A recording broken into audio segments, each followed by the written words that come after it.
Hello and welcome back. This is Edie Osborne, CEO of Mentor Plus. During this session, we're going to drill down on the core principles associated with being a trusted business advisor.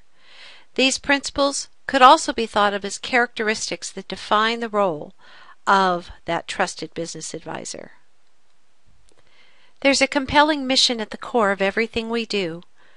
We believe that accountants are uniquely skilled and positioned to have the greatest impact on the health and well-being of their small business clients. Over the past couple of years, it's been excruciatingly painful watching so many businesses suffer needlessly because they lacked a good solid education around business fundamentals and the guidance of a good advisor by their side. This is the time to flood the marketplace with Level 5 enabled accountants who can really make a difference. Our goal is to make our economy stronger one accountant at a time. Your goal is to make our economy stronger one business at a time. And if that's not your goal, then you should probably stop this video and go do something else. Because at the end of the day, what drives us and the reason why our program and our tools are so effective is they are all client facing. Everything we're about is about enhancing the relationship you have with your small business clients, and not just in traditional areas, as you've already figured out with the Level 5 framework. We're talking about getting your, rolling up your sleeves and getting in close with your clients to help them reach their goals. So let's jump in on these 10 core principles and see what they're all about. Principle number 1. Your higher purpose. If you've watched the Simon Sinek video that's gone around virally for the last couple of years, then you know what I'm talking about when I say call it your why. And if that's not familiar to you, you can think of it as your mission, or think of it as the way you feel the best about making a difference. The question is what you're doing, does it call to you? Do you lay in bed at night and get excited about the work that you're doing, the people that you serve, and the impact that you're having? Or have you lost that love and feeling? Many of the practitioners we worked with over the years admit that they are burned out. They're looking for more ways to add value to client relationships, to perform higher value work, and to have, guess what, a lot more fun. Here we have Alice in Wonderland, standing at the crossroads with the Cheshire Cat. She asks the cat, "Who is my ideal client and what services should I offer?" And of course the Cheshire Cat asks a question in response. He says, "Why are you an accountant and what are you passionate about?"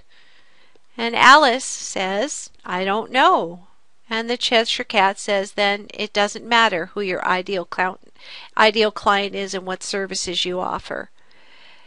If you aren't clear on this why, on this higher purpose, then you probably don't really have a clear sense of what you want your firm to look like, how you want to grow it, the kind of clients you want to serve, the kind of work you want to be doing. So maybe you want to stop this video and step back and figure that out, or maybe you've already got an idea about what your higher purpose is, but have just never been able to flip the switch to be able to act on that. Hopefully this video series and the tools and content that I'm going to expose you to will help you find your why again. The second core principle that we look for in a trusted business advisor is to be a teacher and a mentor. For a number of reasons. First of all, the best way to learn something new is to teach it to others. So a lot of the tools and resources that we've developed in our training programs are designed for you to educate your clients. There's financial fluency presentations and another one called How Does Your Company Keep Score, and How to Build a Business Dashboard, and all of these PowerPoints and other tools are designed to be support structure for you to be a teacher and a mentor. The other thing is, if you go into doing advisory work with this teacher-mentor mindset, it's a lot less threatening. And you don't have to worry about being the expert, just being a good teacher, helping the clients see for themselves, learn for themselves what they need to do to run their business more effectively. So, whereas before you were perceived as the expert doing accounting work, This is more of a mentor relationship. This is where you don't go in with the answers, you go in with the questions. A very Socratic approach to doing consulting work. Number 3 is relevance. And the key to relevance is making sure the information you provide is relevant to the needs and goals of the client.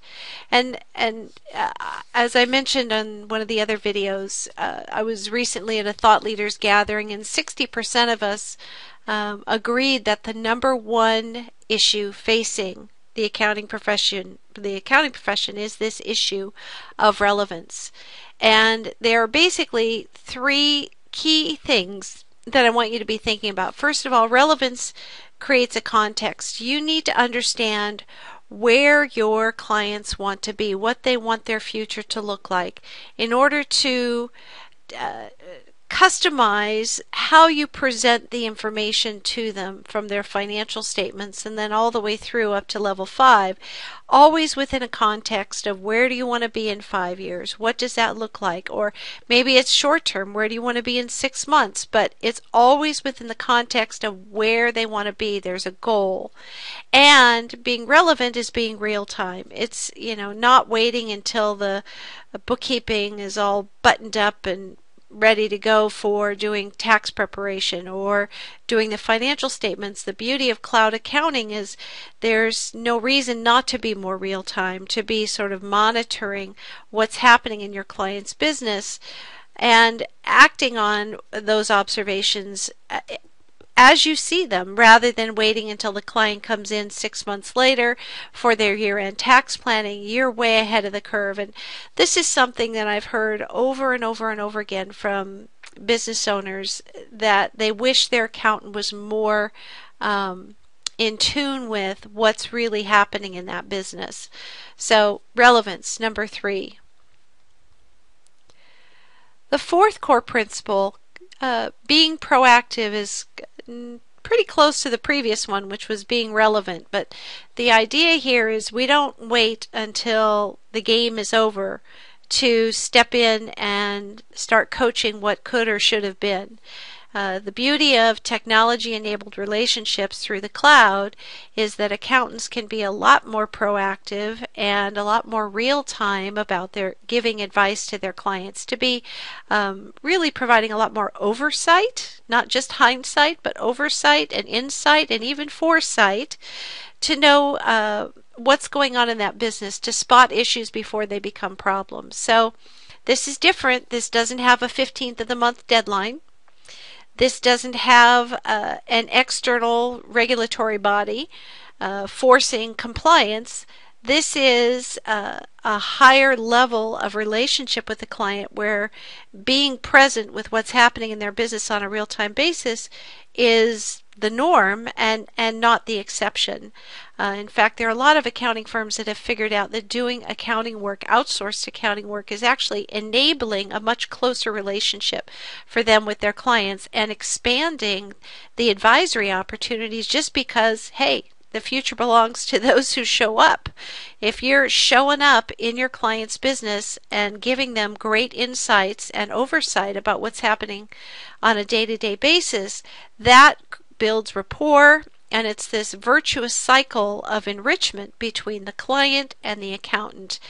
Number 5 is to take a holistic approach, and there are 3 key elements here, and I'll share some extra slides that sort of support this.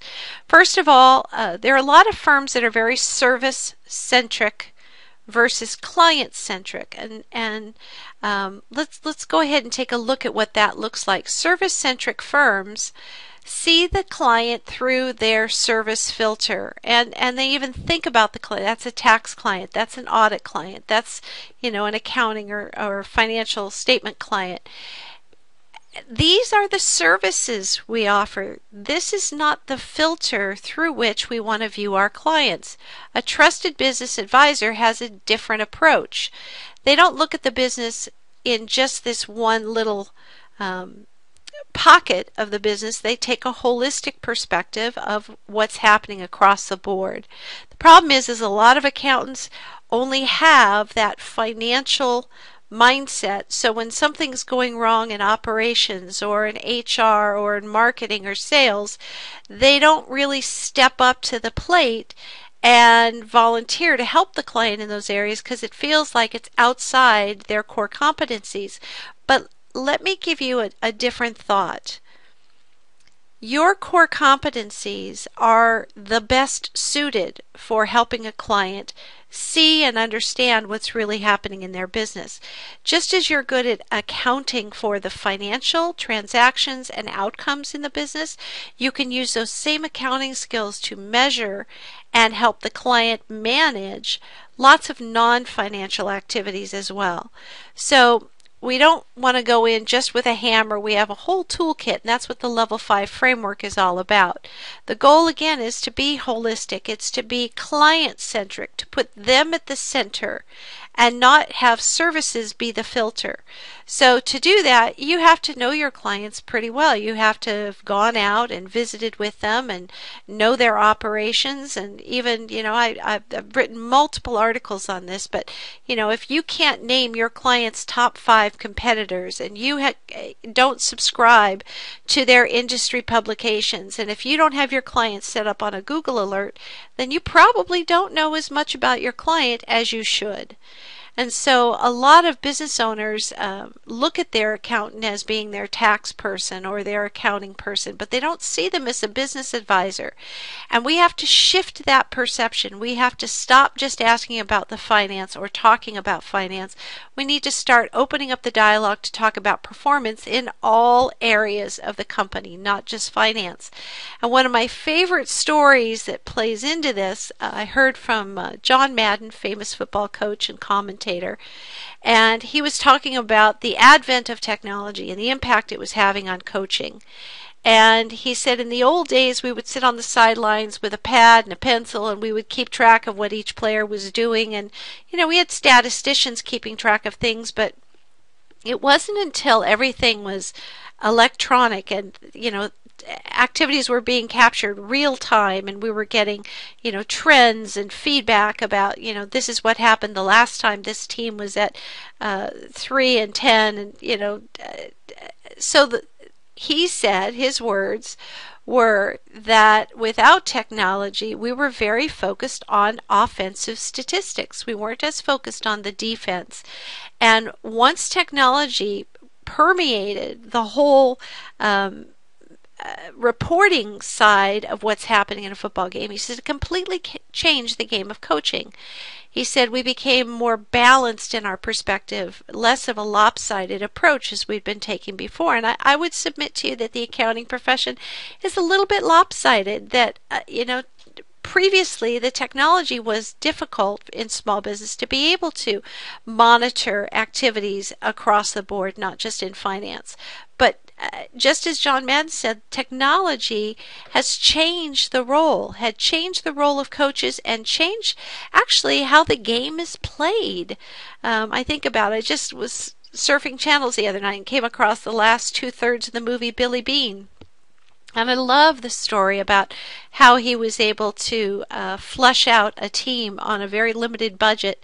And everybody said he was crazy, but he understood the numbers, right? It was all a numbers play. And so the same is true with our clients. The numbers are there for us to help them identify what's going on in the company, manage their activities more effectively. But we can't get there if we don't have a holistic approach. So at the end of the day, this is what the focus looks like. A client-centric firm is a firm that doesn't see the client through the filter of the services they have to offer. They see the client, what the client's needs are, and then they go figure out the services that the client needs to improve their business in any one of these areas. So you can see yourself as sort of a general practitioner, and occasionally you're going to come across an issue that's beyond the scope of your comfort or your skill set. That's fine. You're still going to be the person who helps your client identify. Maybe they're doing large scale manufacturing, and supply chain management is not something you're really familiar with. You go and you get an expert to come and help with that. but you're still the mentor, you're still the coach, you're the one who sees the whole picture, who understands what's happening and the interrelatedness of all of these activities. At the end of the day, that's what business acumen really is. It's an ability to see, understand, and envision the interrelatedness of lots of different activities, so that, when we set forth with a new strategy, we can sort of mind map where that strategy is going to take us. We understand that, a business is a system, and you can't just touch one area without it affecting other areas of the business. So that's what this critical core principle is about being holistic and seeing the business from the broadest perspective, and then, like John Madden said, really be a much more balanced coach for our clients. The sixth core principle is advocacy. And advocacy, for me, means being the eyes and ears for your clients in the marketplace. One of the things that I am so grateful for is anytime one of our clients sends me a link or an article or, a story that might be relevant to what I teach. And I mean, that's a huge, huge sign that you really have built a high level of advocacy with and for your clients, that you are each other's active cheerleaders, that they are referring people to you and you're hooking them up with resources and opportunities that serve their business. One of the neatest applications that I'm starting to see of this idea of advocacy is helping the clients figure out what apps they should be hooking into. I had a conversation with an expert just a couple weeks ago on this, and I said we ought to have a role, a job called app concierge, somebody who looks at the client's business model and says, okay, this is the accounting software that makes sense. This is the app that you should be using for doing invoicing. This is the app that you should be using for point of sale. This is the app that you should be considering for quality controls. And so there's, again, the idea here is you are an advocate for your client is an advocate for you. That's because you have that very high level of rapport from having been engaged in high level advisory work. The seventh core principle is effective versus efficient. And there are a lot of accounting firms that have gotten very efficient. Workflow, scan, there's paperless, there's a ton of tools and processes out there that are helping firms really get a lot bigger bang for their buck in every activity that they undertake. But when it comes to doing advisory work, that may not be the very best model to employ. Now, I'm screaming level 5 framework, right? I'm screaming that we need to have processes and just as you have workflow for tax work and audit, you need to have workflow for doing advisory work. But at the same time, I want us to be very effective. And so your goal can't be just to do advisory work one-on-one with clients. It's to build an advisory mindset or an advisory culture in your firm. And you want to make sure that you're engaging everyone in the firm in this mindset. And sadly, a lot of young people get out of school, they start in an accounting firm, and they get relegated to a cubicle for the next 3 years, and they don't really get their head in the game of business. And I think this is a mistake. I think it hurts the profession because young people are thinking, well, is this all there is being in this cubicle doing audits or doing tax? When am I ever going to get out to make a difference? And I see a lot of young people who are kind of sitting on the fence whether or not they want to continue to have a professional career in the profession. And so we can turn that trend around by engaging younger people much sooner in making a difference, in doing advisory work. And I'll share a cute story with you that really points to the value proposition for the firm. Recently, a partner got a call from a client, and they were going to go out and visit the client, bring out the financials, and she brought a young person, the manager, out with her to meet with the client. And that young person looked at the financials and noticed that there was a problem with them, but didn't say anything until after the meeting. And during the meeting, the client noticed the mistake as well and sort of called the partner out for that. And the partner apologized, and of course, they would clean up the mistake. But it was embarrassing, and we've all had moments like that. But it wasn't until she got the young manager into the car and said, boy, that was really bad. We should never go out the door with that again. And he said, well, I'm really sorry, but I noticed it before we left, and I'm sorry I didn't say anything. And they had a long conversation, the kind that you would when you're a good mentor and helping a young person sort of learn about, when to speak up. And what was really cool about it was she said from that point on, that young person took a much higher level of responsibility for every bit of work that they did. And what we found is every time a young person gets to go out and see the client face to face, this is the person I'm doing the work for, the level of engagement, the level of quality output goes up because they're not just running through tasks, they're doing a job for, Mr. Business Owner.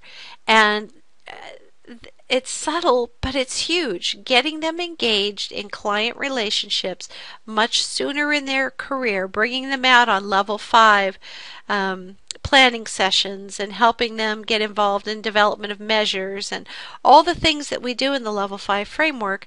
All of this helps to fortify not only client relationships, but team relationships. You're expanding their vision of what's possible for them in the profession. And I have had many young people come up to me at the end of our trainings and say, I would have left the profession if it were not for this training. If I did not believe that the firm was going to, really allow me to do something other than traditional compliance work. So it's one thing to be efficient, and that's what the level 5 framework is going to help us with, to become more efficient, fewer random acts of consulting. But we also want to be effective. The 8th core principle we call growing people, and this comes from a quote. I don't know the author, but I use it all the time, and it may become one of your favorite quotes as well, is you don't grow companies, you grow people, and people grow companies. And that's really an important core principle to be thinking about. I mentioned it in the previous one. We were talking about being more effective, bringing young people out into the field. But I think this is actually a more deliberate tact. We're seeing that there is a whole new breed of accountant out there, and it's young people, but it's also older people. It's people with a few more gray hairs who have a fair bit of business experience, and they are wanting to hang out for another 10 or 15 or 20 years in the profession, but they are burnt out doing what they've always done. So one of the core principles of a trusted business advisor is there's continuous learning.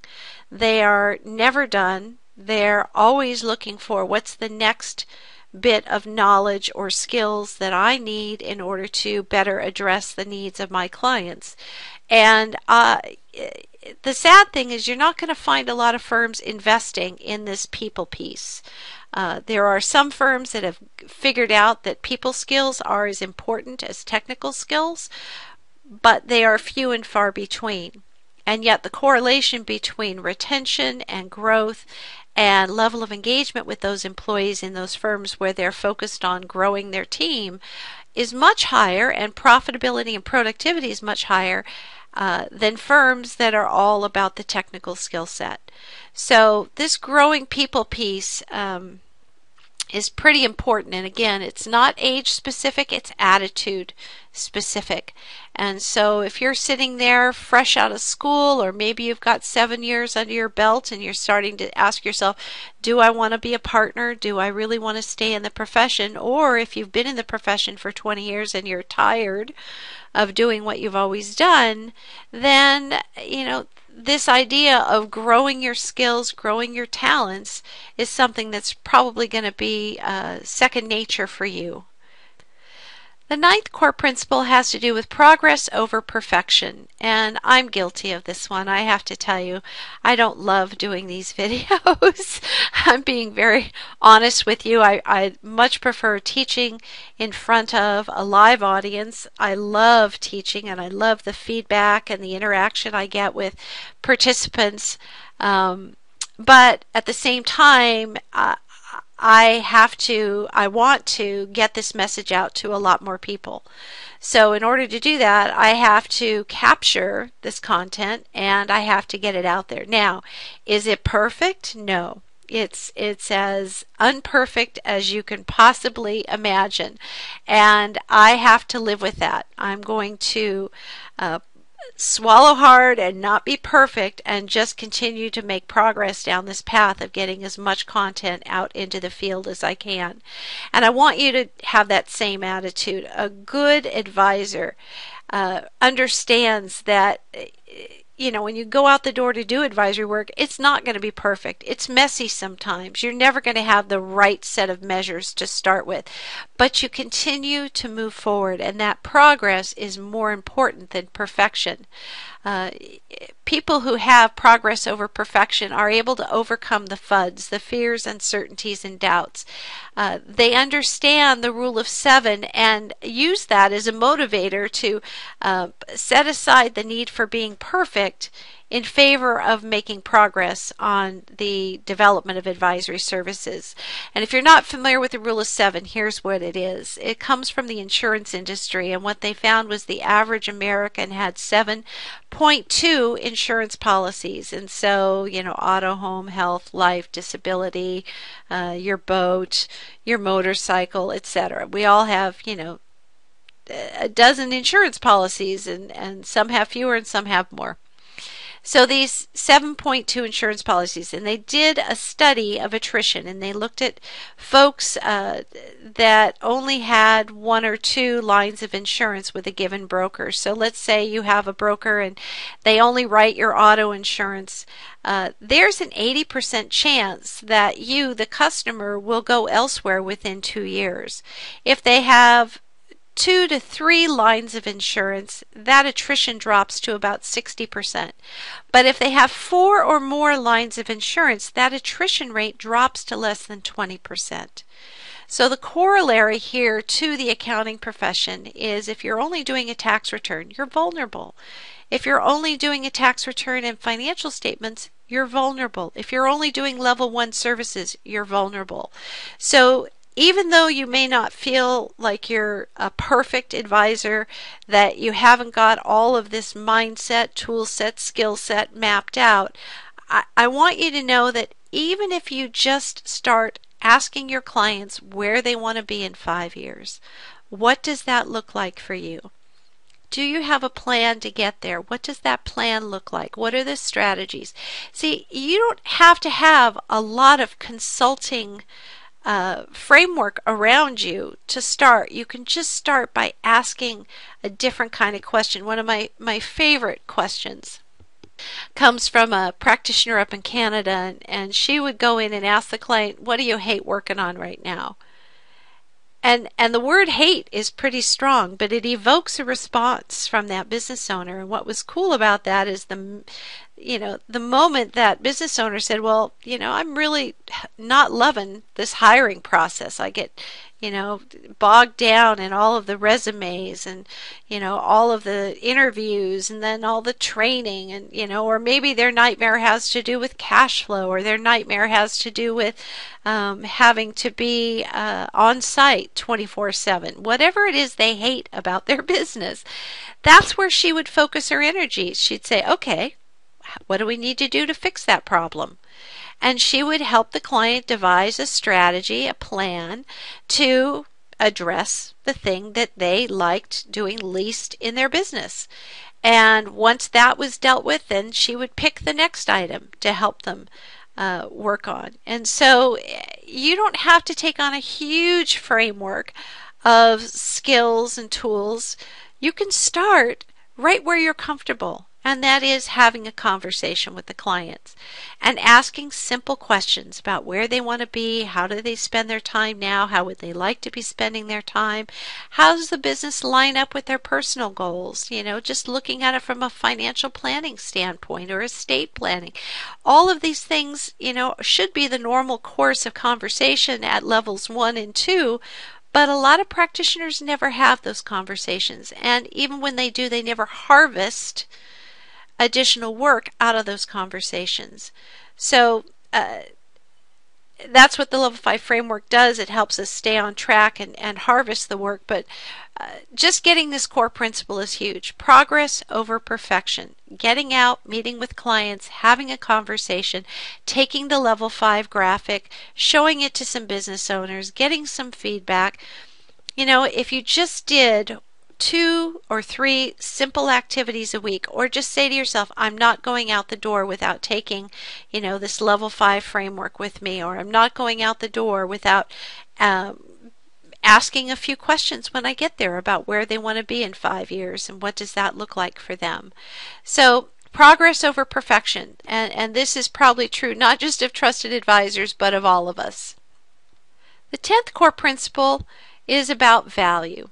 And one of the things that I feel very strongly about is you should not be trying to sell advisory work if you cannot quantify or demonstrate the value that that investment from the client is going to return. So one of the things that we'll do is we'll quantify where the days receivables are and what that's doing in terms of cash flow. And then we'll take it even further and say, okay, if we don't fix this problem, what are the likely consequences of not fixing the problem? Well, can't get an extended loan from the bank, or it's going to hurt because you can't hire more people and you can't buy more equipment, or you can't get raw materials at a better price because you don't have the cash flow to support that purchase. So one of the thing to hold on to is when we go in to do advisory work, we need to be pretty certain that we can help the client turn some aspect of their business around to help them gain greater insight about how to manage that more effectively. Doesn't mean that you have to be the one that installs the new solution. You're going to facilitate the dialogue with the team to be able to have them install a solution, but you ought to be able to quantify the value proposition between, where the client is today and where they have the potential to be. And only then does the investment in your services make sense for the client. And I want you to think not in terms of just managing time, because that's what time and billing systems are all about, but to get to that high value relationship that you want to have with the client, you also want to leverage your talent. You want to make sure that you are spending your time face to face with that client at the very highest level of relationship, the highest value that you can bring to that relationship.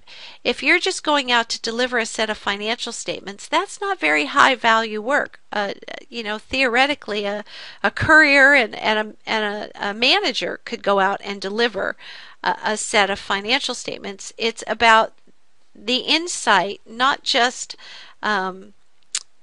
the actual work product that you're putting out the door.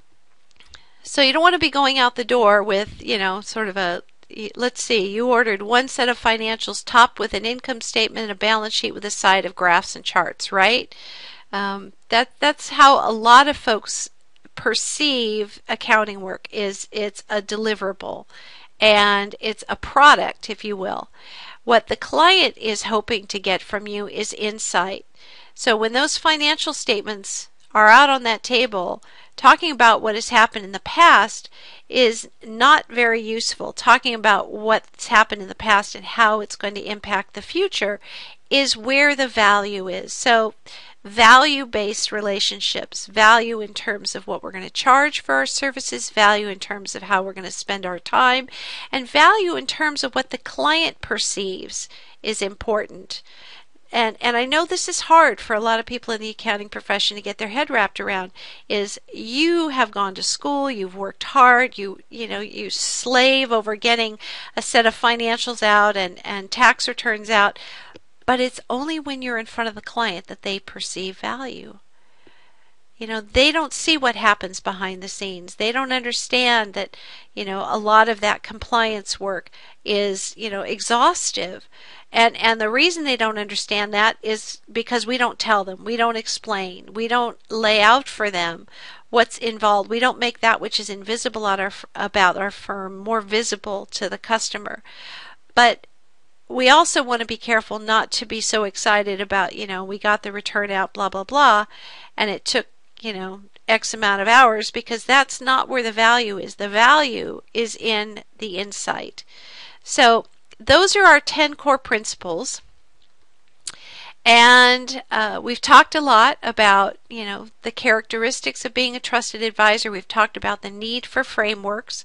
The next step in this process is to really get a deeper understanding of what the Level 5 decision support process is all about. And as I've said before, we see it as sort of a service continuum.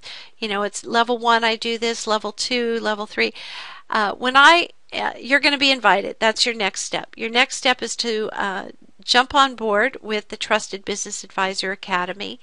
And I'm going to take you for free through the level 5 deep dive. So I'm going to go through each and every one of these levels in a lot more detail and share with you some tools that you'll be able to take away and start using immediately to build your own sort of level 5 approach.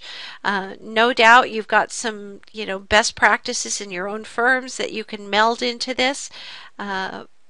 But at least you'll start with a framework, right? So we see it as a service continuum. The client sees it as improving the value of their business, how it runs, how it's less dependent on them. It's more dependent on the people and the processes within the organization, not just the owner.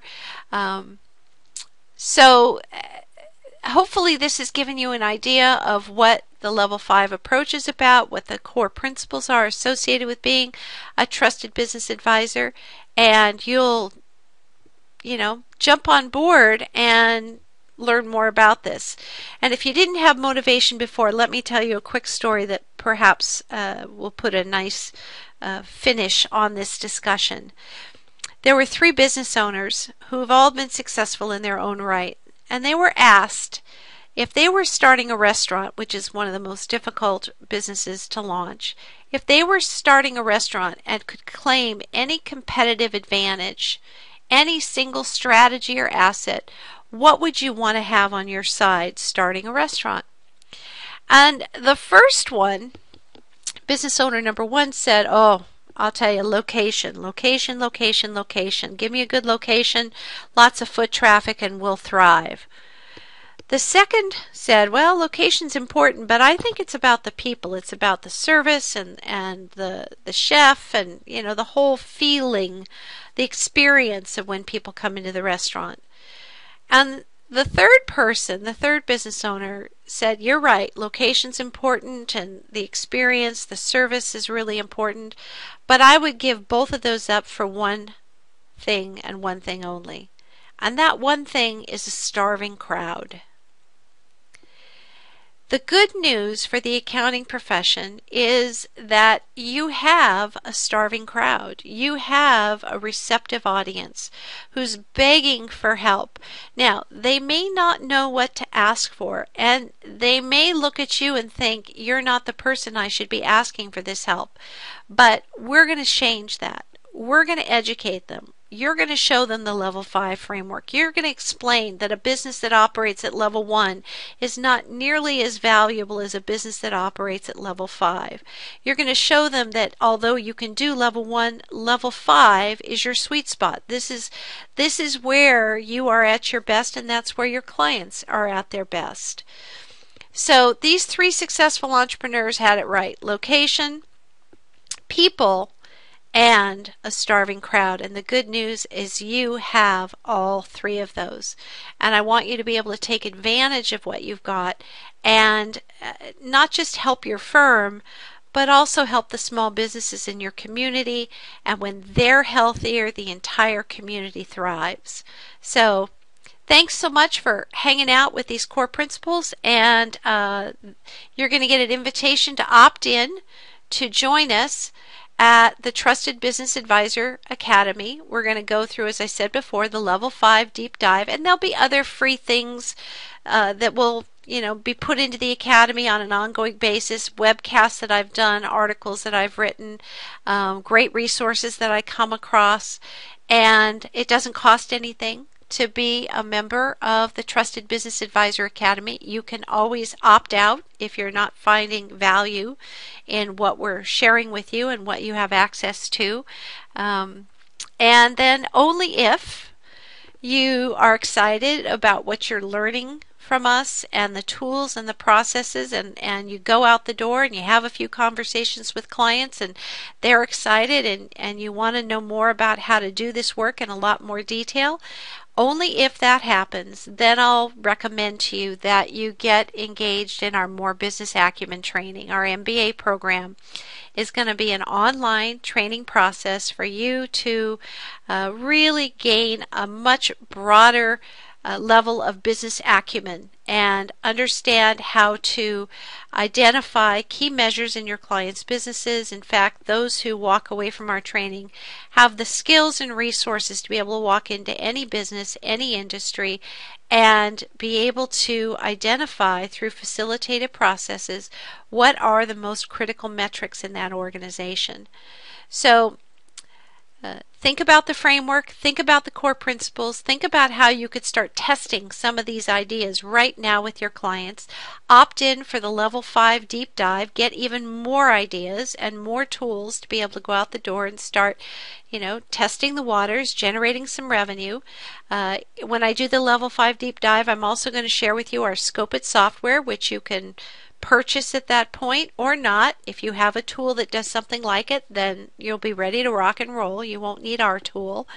And if it's right for you, only if it's right for you, then I'm going to recommend that you look at our MBA program and go to the next step. So thanks again for joining us, and I'll talk to you soon.